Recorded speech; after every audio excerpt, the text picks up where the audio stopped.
கேப்ரியல்டா. ரஃபேல்டா. மைக்கேல்டா. Gabriel தான்டா. Rafale தான்டா. Michael தான்டா. டேய் பசங்களா, என்னடா கத்திக்கிட்டு இருக்கீங்க? பைபிள்ல யாரு சிறந்த தூதர்னு பேசிட்டு இருக்கோம் பிரதர். நான் காண்பது என்ன கனவா? விஜய், அஜித், ரஜினி, கமல்னு சண்டை போடுற காலத்துல இப்படியும் பசங்க இருக்காங்களா? நம்பவே முடியல. பிரதர், நீங்களே ஒரு நல்ல தீர்ப்பை சொல்லுங்க. யார் சிறந்த ஏஞ்சல்னு? சரி, நீங்க 3 பேரும் ஆளுக்கு ஒரு டீம் ஃபார்ம் பண்ணுங்க. நம்ம திருவிழா வரப்போதில்ல, அதுல உங்களுக்கு பிடிச்ச தூதரை பத்தி நடிச்சு காமிங்க.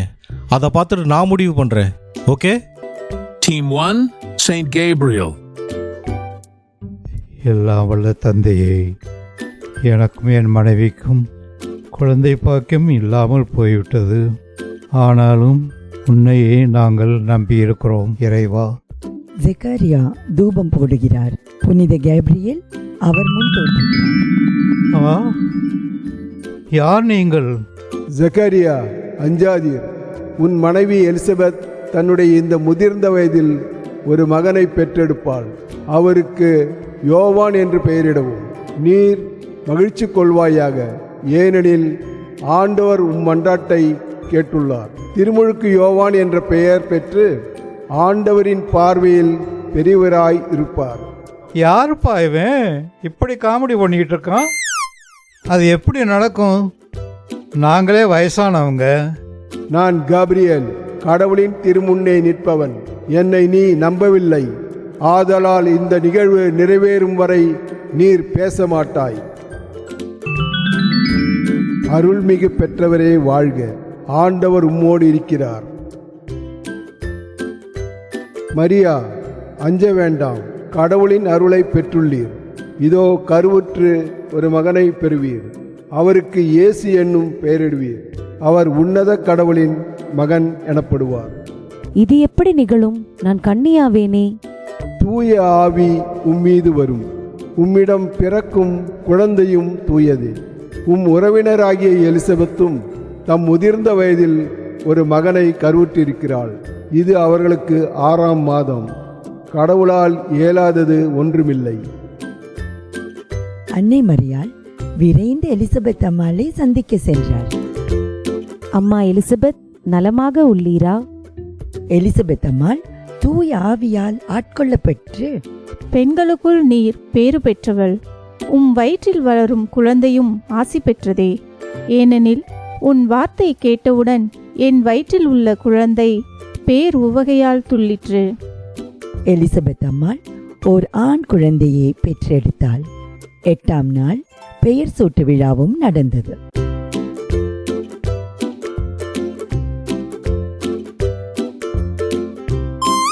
அம்மா எலிசபெத், குழந்தைக்கு அப்பா பேரே வச்சிடலாமா?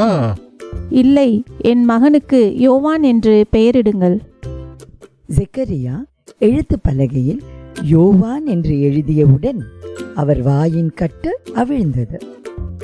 ஆண்டவரே, நன்றி நன்றி. Very good, very good. Gabriel தூதரோட கதையை நல்லா நடிச்சு காமிச்சிங்க. அடுத்து யாருப்பா? வாங்க வாங்க.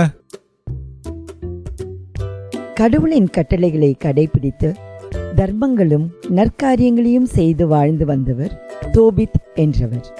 அவர் மனைவி அன்னா அவருடைய மகன் தோபியாவுடன் நினிவே நகரில் வாழ்ந்து வந்தார்கள். தோபித் மரத்தின் அடியில் தூங்கும் பொழுது பறவையின் எச்சம் கண்ணில் பட்டு கண் பார்வையை இழந்தார். தர்மம் பண்ணி என்னத்தை கண்டோம்? இப்ப நான் வேலைக்கு போய் உங்களை காப்பாற்ற வேண்டியது இருக்கே. ஆண்டவரே, என்னுடைய பணமெல்லாம் போச்சு, இப்ப பார்வையும் போயிடுச்சு. இவளோட இந்த இகழ்ச்சியோட கேட்கறதுக்கு சாவதே மேல். என் பாவத்தை எல்லாம் மன்னிச்சு எனக்கு இறங்கும். தோபித் மனம் வருந்தி ஆண்டவரிடம் மன்றாடி கொண்டிருக்கும் பொழுது அவருக்கு திடீரென்று ஒரு சிந்தனை உதித்தது. ஆனா இப்பதான் எனக்கு ஞாபகம் வருது. மேதியா நாட்டில் இருக்கிற கபேல்கிட்ட நானும் 1 கிலோ வெள்ளி கொடுத்துருக்கேன். அதை நம்ம திரும்ப வாங்கிட்டா நம்ம கஷ்டம் எல்லாம் ஓடிரும். டேய் தோபியா, எங்க இருக்க? இங்க வந்து அப்பா சொல்றத கேளு. என்னப்பா இவ்வளோ அவசரமாக கூப்பிடுறீங்க? இங்க பாரு தம்பி, உனக்கு ஒரு முக்கியமான வேலை இருக்குது. மேதியா நாட்டுக்கு போய் அங்க இருக்கிற கபேல் கிட்ட நான் கொடுத்துருக்கிற 400 கிலோ வெள்ளிக்கான பணத்தை வாங்கிட்டு வா. தைரியமா போ. எப்பா என்ன விளையாடுறியா? மேதியா எவ்வளோ தூரத்தில் இருக்கு? நான் எப்படி அங்கே தனியாக போவேன்? எனக்கு வழியே தெரியாதே. அதுவும் இல்லாமல் நாங்கள் போன பிறகு அவர் காசு கொடுக்கலன்னா அவருக்கு தான் எனக்கு தெரியாதே. கொடுத்தாலும் அவ்வளோ அதிகமான காசை நான் எப்படி தனியாக தைரியமாக எடுத்துகிட்டு வர முடியும்? இதோ இதான் எங்கள் 2 பேருக்கு இடையில உள்ள அக்ரிமெண்ட்டு. இதை காட்டினா அவர் உனக்கு காசு கொடுப்பாரு. தைரியமாக போ. கடவுள் உனக்கு உதவி செய்ய யாரையாவது அனுப்புவார். அப்படியே நம்ம குடும்பத்துக்கு பொருத்தமான பொண்ணு இருந்தா கல்யாணம் பண்ணிட்டு வந்துடுடா. அதேவேளை தோபித்தின் நெருங்கிய உறவினரான ரகுவேல் எதினா தம்பதியருக்கு சாரா என்ற ஒரு மகள் இருந்தாள். இவ்வளவு அழகா இருந்து என்ன பயன்? 7 முறை கல்யாணம் ஆகியும் வாழ முடியவில்லையே. கல்யாணம் நடந்த இரவே மணமகன் இறந்து விடுகிறானே. இவள் மேல் அப்படி ஒரு பேய் பிடித்திருக்கிறது. ஆண்டவரே, உங்கள் மீது நம்பிக்கை வைத்து வாழும் எனக்கு ஏன் இந்த சோதனை? ஆண்டவர் தோபித்தின் அழுகையையும் சாராவின் குமரல்களையும் கேட்டு ராஃபேல் என்ற தூதரை அழைத்து இந்த 2 பேருக்கும் ஆறுதலும் உதவியும் செய்ய அனுப்பினார். ராஃபேல் என்ற தூதர் அசாரியா என்ற பெயருடன் தோபியாவின் முன் சென்றார்.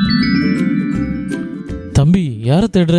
இல்லை, நான் மேதியா நாடு வரை போகணும். போகும் வழி தெரியாது. தனியாக போக பயமாக வேற இருக்குது. பயப்படாத, நான் உன் கூட வரேன். அசாரியாவும் தோபியாவும் பயணத்தை தொடங்கினார்கள். அவர்கள் நீராடி தூய்மையாக்கிக் கொள்ள டைகிரிஸ் நதியில் இறங்கினார்கள். அப்போது அசாரியா, தண்ணீரில் பார், பெரிய மீன் இருக்கிறது. ஏய், உடனே அதை பிடி. அப்பாடா, எப்படியோ கஷ்டப்பட்டு மீனை பிடிச்சிட்டேன். நல்லது. இப்போ அந்த மீனோட இதயம், ஈரல் மற்றும் பித்தப்பையை பத்திரமா வை. மற்றதை நாம சமைச்சு சாப்பிடுவோம். ஓகே ஓகே, ஆனால் இந்த இதயம், ஈரல், பித்தப்பை எதுக்கு பத்திரப்படுத்த சொல்கிறீங்க? காரணம் இருக்கு. அந்த இதயமும் ஈரலும் தூபத்தில் சேர்த்து எரியும் பொழுது அந்த இடத்தில் இருக்கிற கெட்ட ஆவிகள் அகன்றுவிடும். கெட்ட ஆவியா? ஆவிக்கும் நம்ம போகிற இடத்துக்கும் என்ன சம்பந்தம்? எதுக்கு இதெல்லாம்? அது நேரம் வரும்போது சொல்கிறேன். முதலில் இங்கே இருக்கும் உன் உறவின் முறை ரகுவேல் எடினா வீட்டிற்கு செல்வோம். இப்போ எதுக்கு சார் அங்கே போகணும்? ரகுவேலின் மகள் சாராவை பார்ப்பதுக்கு தான். அவள் உறவு முறையில் உனக்கு மனைவியாக கூடியவள். நீ உன் அம்மா சொன்னது போல அவளை மணந்து கொள்ளலாம். நமக்கு உதவி செய்ய வந்திருக்கான்னு நினச்சேன். விட்டா நம்மளை காலி பண்ணிட்டு கபேல்கிட்ட இருந்து காசை அடிச்சுட்டு போயிடுவான் போல இருக்கே. ஏன்பா அசாரியா, சாராவோட கதை ஊருக்கே தெரியும். இதுவரை 7 பேரை திருமணம் செஞ்சு அந்த 7 பேரும் ராத்திரிலேயே செத்து போயிட்டாங்க. நானும் அவங்களோட 8ஆவதா சேர்ந்து சாகணுமா? அதுதான் உன் ஆசையா? கவலைப்படாதடா தம்பி. கல்யாணமான இரவு நீங்க தனிமையில் இருக்கும் பொழுது அந்த மீனோட இதயம் மற்றும் கல்லீரை கொண்டு தூபம் போட்டா அவளை பிடிச்சிருக்கும் பேய் ஓடிடும். ஏதோ சொல்றீங்க. சரி, நீங்களே அவங்க அப்பா அம்மா கிட்ட போய் கல்யாணம் பேசுங்க. அசாரியா ரகுவேலிடம் அவர் மகள் சாராவை தோபியாவுக்கு மணம் முடிக்க சம்மதமா என்று கேட்டார். சாராவை தோபியாவுக்கு மணம் முடிக்க எங்களுக்கு சம்மதம். ஆனா அவள் விதி எல்லாருக்கும் தெரிந்ததே. அதை பத்தி நீங்க கவலை கொள்ள வேண்டாம். மோசையின் சட்டப்படி அவர்களுக்கு எளிய முறையில் மணமுடிப்பீராக. அசாரியா சொற்படி ரகுவேல் தன் மகள் சாராவை தோபியாவுக்கு மன ஒப்பந்தத்தை நிறைவேற்றி மணவரைக்கு அனுப்பி வைத்தார். தோபியா அறையில் சென்று தூபம் போடும் கலசத்தில் மீனின் இதயத்தையும் ஈரலின் சிறு பகுதியும் போட அந்த நாற்றத்திற்கு அசாரியா சொன்னது போலவே பேய் சாராவிடமிருந்து விடுபட்டு எகிப்திற்கு ஓடிவிட்டது. சாரா கண் விழித்து எழுந்தாள். சாரா, உன்னை பிடிச்ச பேய் உன்னை விட்டு போயிருச்சு. நம்ம ஆண்டவர்கிட்ட நம்மளை காத்தருணுமாறு மன்றாடுவோம். ஆண்டவரே, எங்கள் மீது பரிவிரக்கம் கொண்டு எங்கள் முதுமை வரை இணை பிரியாது வாழ செய்யும். ஆமேன், ஆமேன், ஆமேன்.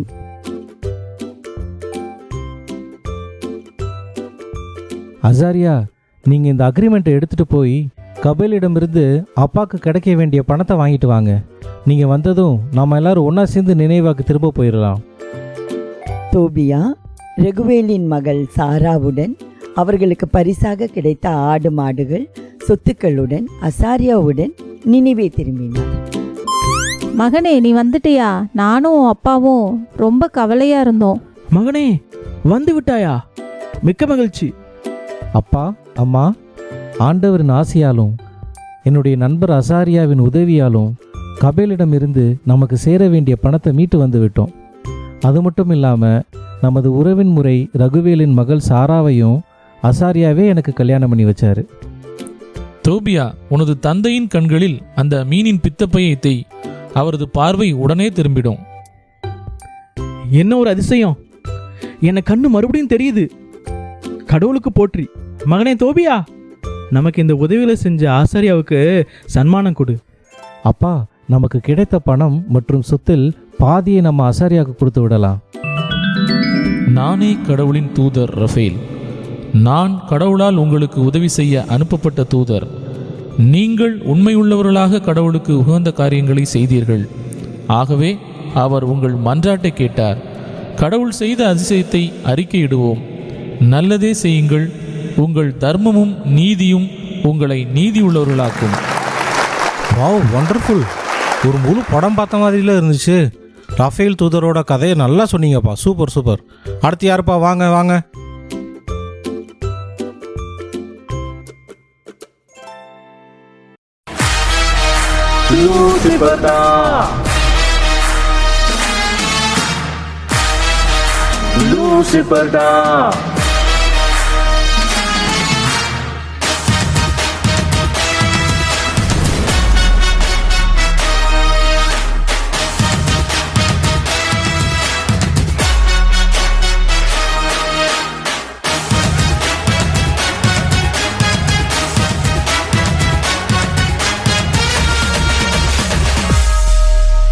ஹெவனுக்கு மேல ஏறி நடப்போம். ஸ்டாருக்கு மேல நரியனடா.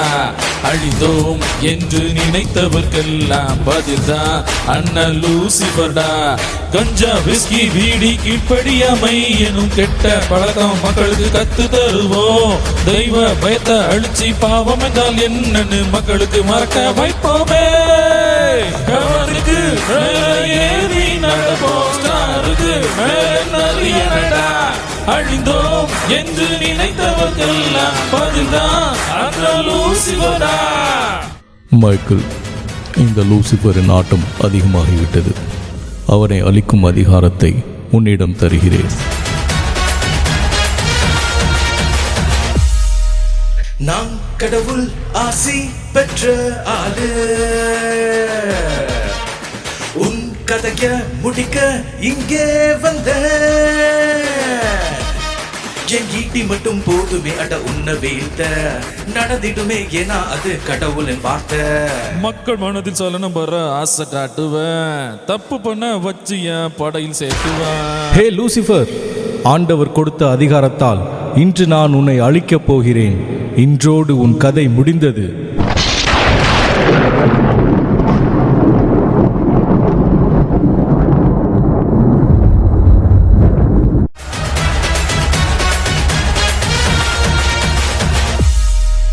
ஆண்டவர் எனக்கு கொடுத்த கட்டளையை செய்வேன். படையில் உள்ள நல்ல தூதரை அனுப்பி தவறு செய்ய நினைக்கும் மக்களின் கூட்டத்தில் உன்னிடம் இருந்து விடுவிப்பேன்.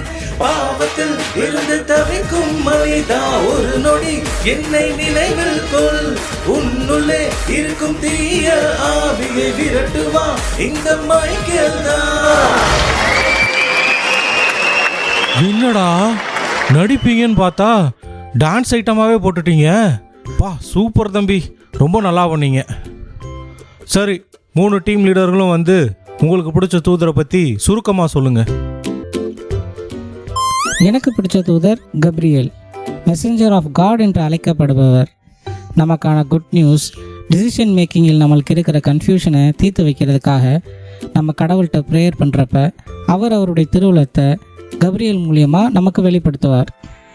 அதை நம்ம நல்ல நண்பர்கள், உறவினர்கள், பங்கு தந்தை மற்றும் பலர் மூலியமாக அவர் செய்வார். எனக்கு பிடிச்ச தூதர் ரஃபேல், அதாவது காட்ஸ் ஹீலர். நாம் நோயிற்று இருக்கும்போது, நம்ம ஆண்டவரிடம் மன்றாடும் போது நமக்காக ஆண்டவர் அனுப்பும் தூதர் தான் ரஃபேல். எனக்கு பிடிச்ச தூதர் Michael, mighty protector, warrior of heaven. ஆண்டவரின் அதிதூதர். நம்ம எந்த தீய பழக்கத்திற்கும் அடிமையாகாம அந்த தீய ஆவியை நம்மிடமிருந்து விரட்டுவதற்கு நம்ம நாட வேண்டிய தூதர் தான் மைக்கேல் அதிதூதர். இந்த உலகத்தில் நம்ம காப்பாற்றுறதுக்கு நமக்காக இருக்கிற நம் பங்கு தந்தை, துறவரத்தார், நம் பெற்றோர்கள் எல்லாருமே இந்த அதிதூதரோட ஆர்மியை சேர்ந்தவங்க தான். சூப்பர்ப்பா, 3 பேரும் ரொம்ப அழகாக உங்களுக்கு பிடிச்ச தூதரை பற்றி பேசுனீங்க. இப்போ இந்த தூதர்களில் யார் சிறந்தவர்கள் அப்படின்னு என்கிட்ட கேட்டிங்கன்னா எல்லாருமே சிறந்தவங்க தான். கப்ரியேல் தூதர் நம்மளுக்கு நல்ல செய்திகள்லாம் கொண்டு வருவார். நம்மளுக்கு கலக்கமும் கன்ஃபியூஷனும் இருக்கிறப்ப நம்ம சுற்றி இருக்கிற சில நல்லவங்கள் மூலியமாக நம்மளுக்கு தெளிவாக கொண்டு வந்து கொடுப்பாரு. ரஃபேல் தூதர் நம்மளுக்கு உடம்பு சரியில்லாதப்ப அவர்கிட்ட வேண்டிக்கிட்டா நம்மளுடைய பிரச்சனைகள்லாம் வந்து சால்வ் பண்ணுவார். இந்த வகையில் அவங்க 2 பேரும் முக்கியமான தூதர்கள் தான். ஆனால் அவங்கள விட ரொம்ப முக்கியமான தூதர் மைக்கேல் தான். கடவுளே அதுக்காக தான் அவர் அதிதூதர் அப்படின்னு சொல்கிறாரு. ஏன்னா பாவத்தில் நம்ம விழுந்துடக்கூடாதுன்றதா ரொம்ப ரொம்ப முக்கியமான ஒரு விஷயம். அந்த வகையில் பாவம் நம்மளை வந்து சேராமல் நம்ம அதுக்கு அடிமையாகாமல் இருக்கிறதுக்கு மைக்கேல் அதிதூதர் தான் நம்மளை வந்து உதவுறாரு. அவர் தான் அந்த பாவத்தை, அந்த ஆவியை, கெட்ட ஆவியை நம்மகிட்டேருந்து விரட்டுறாரு. நமக்கு எப்போல்லாம் ஏதாவது தப்பு செய்யணும்னு தோணுதோ அப்போல்லாம் நம்ம மைக்கேல் அதிதூதரை மனசில் நினச்சிக்கிட்டோன்னா அந்த கெட்ட ஆவி நம்மளை விட்டு போயிடும். உங்களுக்கு புரிஞ்சிருக்கும்னு நினைக்கிறேன். அடுத்த வருஷம் சந்திப்போம். தேங்க்யூ, பாய். ஆண்டவர் எனக்கு கொடுத்த கட்டளையை செய்வேன். படகில் உள்ள நல்ல தூதரை அனுப்பி தவறு செய்ய நினைக்கும் மக்களின் கூட்டத்தில் உன்னிடம் இருந்து விடுவிப்பேன். பாவத்தில் இருந்து தவிக்கும் மனிதா, ஒரு நொடி என்னை நினைவில் கொள். உன்னுள்ளே இருக்கும் தீய ஆவியை